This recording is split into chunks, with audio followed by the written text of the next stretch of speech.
Okay, here I am again with Steve Bidgood, restaurateur, owner and operator of the Salt Creek Grill in Rumson. Steve, good afternoon. And I know we already talked about this a little bit, but I'm glad your family's doing well and you're doing well yourself, although you just told me you had a couple of health challenges. Believe it or not, it's been over a year, Steve, since we conducted the first interview at the onset of the pandemic. So let's get right down to it. How have you and your business fared over the past 12 months? Well, Ace, this is my 50th year in the restaurant business. And this has been 2020, even part of 2021 has been the most challenging uh, in my career. It's just, you know, business really got affected. Um, i- we only had the outside for time and the weather on the river here, the wind and things it puts a damper on trying to sit there 7 days a week. We, uh, we are back to 100%. People are really starting to go out, and I'm starting to feel real nice uptick in business. Last year, uh, it was the most trying time also for my company. You know, with the five restaurants, you know, three being in California and two in New Jersey. The corporate by El Segundo in Princeton is not working. So that really affected our business. And Mm. we have outside patios at both. And Dana Point, they couldn't sit inside. They have a nice outside patio. But California and New Jersey were two of the toughest states to do business. And and now being open, getting employees is a real tough challenge. Yeah, yeah, So, difficult, very difficult. What modifications did you make to your either your facility or your business model during the pandemic that you might carry over going forward? well, last year, as I started to say earlier, we sat outside, and I had to replace the sod 3 times. So what we did is we bought another 30 by 30 tent, and so we have two 30 by 30 tents that are anchored into the ground with these huge weights. And the other thing that I did is we put down it's a material called pavement. The water drains through it. You can walk on it with heels. You don't have to replace it every year or anything. There's a 10-year guarantee on it. And so we did that uh, this year. In beginning last week of March. And so it looks great outside. The other modifications is I've been trying to get new tables and things, but manufacturing you can't get anything. Mm, Every yeah. even parts for my equipment. Um, so we're waiting for the new tables for outside also. The outside this year there's so much private dining. People are feeling more comfortable. And the outside, they can have it in one room and go outside underneath the tent.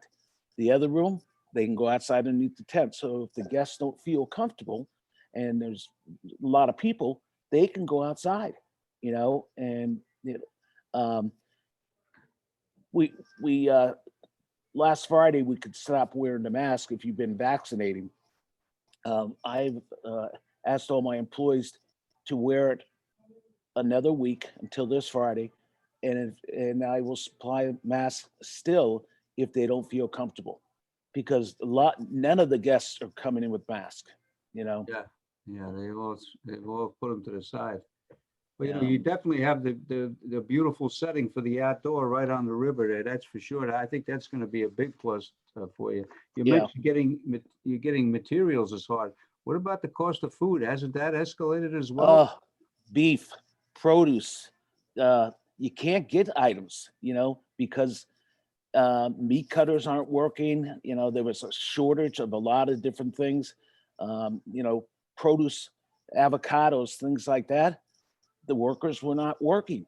You Mm, know, so it's it's loosening up a little until I saw this morning that one of the meat companies got hacked.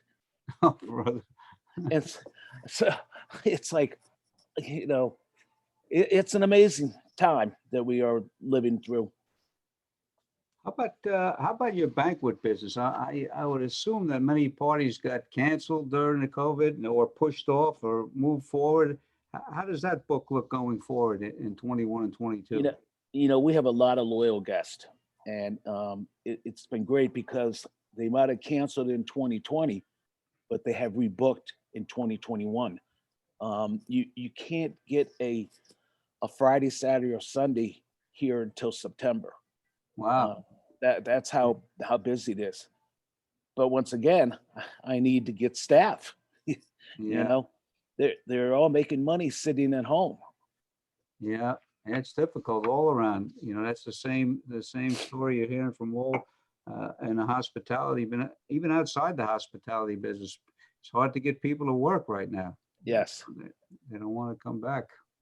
So we talked about it a little bit before.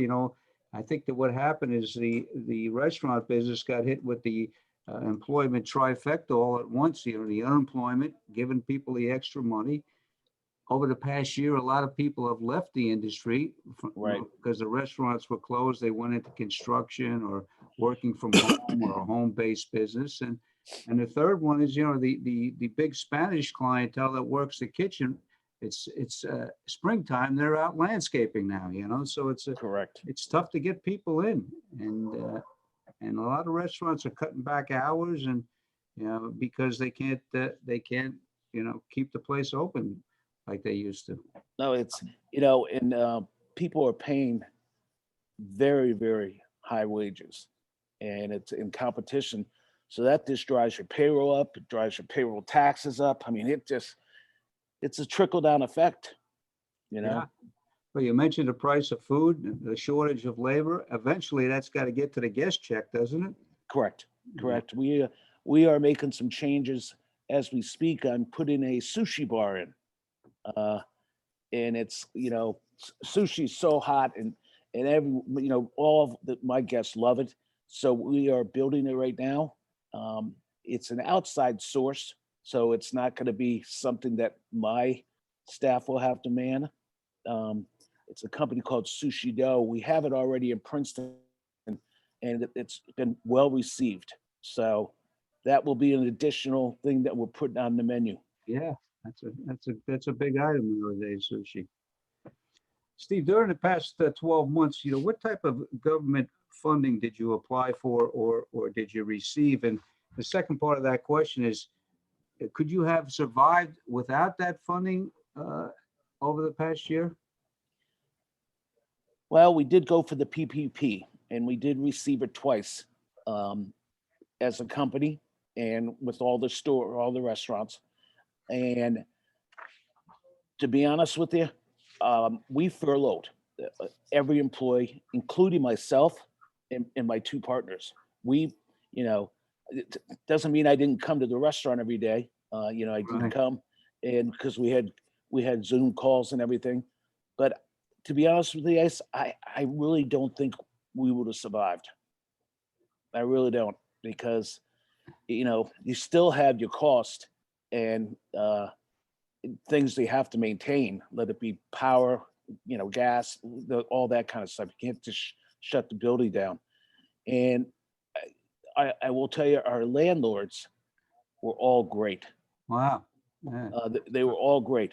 We've been around for here 23 years, Dana Point 25. So we've been around for a while. So they all work with us, and that helped us quite a bit. Yeah, that's a big plus, and that's a good effort on the part of the landlords, because they want to see the businesses survive too. Otherwise they sit with empty buildings too. So Correct. one hand washes the other. I guess you're familiar with the restaurant revitalization fund, the 28.6 billion that the government put out. Yes. In the first week, it was oversubscribed. 72.6 billion was subscribed for. the first part of that money went to minorities, women, veterans, Yes. etc. Uh, do you see the government putting any more money on top of that for the rest of the restaurant industry? Uh, I think it's a 50-50 thing, 50-50 chance of that happening. We applied, obviously, Hmm. but we're not a minority. We're not veterans and things like that. Uh, I think they're going to have to do something. My biggest concern is who's going to pay all this money back? Yeah, yeah, It's just, there's so much out there. And I mean, I don't, it's going to be my kids probably that yeah, are going to hit it, you yeah, know? So, yeah. but we have applied for it. We really haven't heard anything, but they're going to have to give more. Yeah, they could use a little help, a little bit more help. I don't think, just my opinion, I don't think we're going to see a third round of the PPP.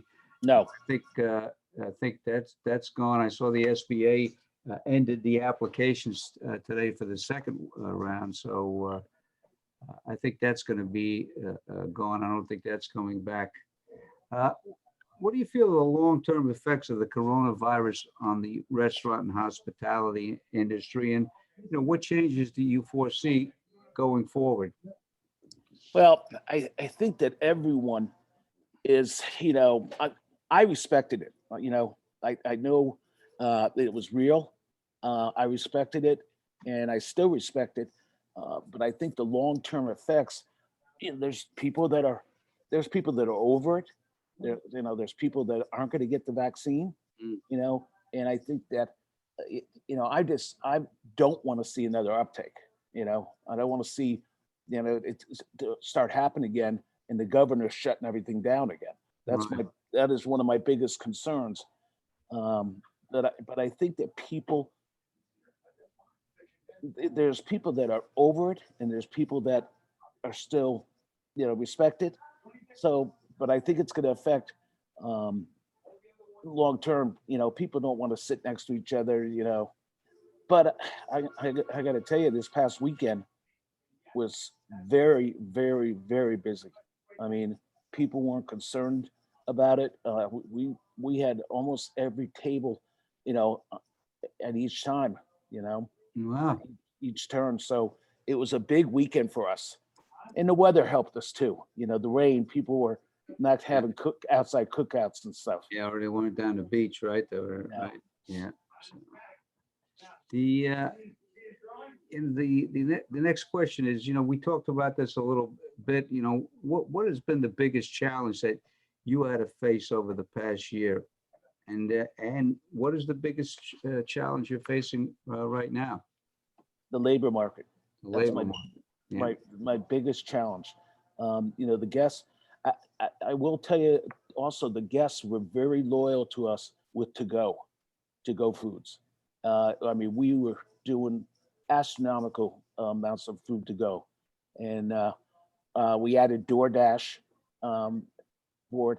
So getting used to that, because we never did that much to go Hmm. food. I'm talking $3,000 to $5,000 a night. And Wow. that's a lot. That's a lot of food. Yeah.